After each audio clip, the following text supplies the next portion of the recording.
పోగేసి నిప్పుల ఉప్పెనగా చేసి దండి యాత్రనే దండయాత్రగా ముందుకు నడిపిన అధినేత సిసలైన జగజ్జేత.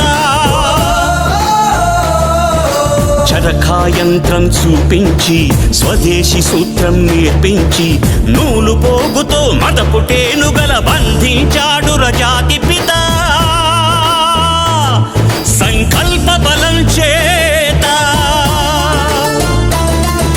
సూర్యుడస్తమిల్చని రాజ్యానికి పడమర దారిని చూపిన క్రాంతి. తూర్పు తెల్లారని నడి రాత్రికి స్వేచ్ఛాభానుడి ప్రభాత కాంతి. పదవులు కోరని పావనమూర్తి హృదయాలేలిన చక్రవర్తి.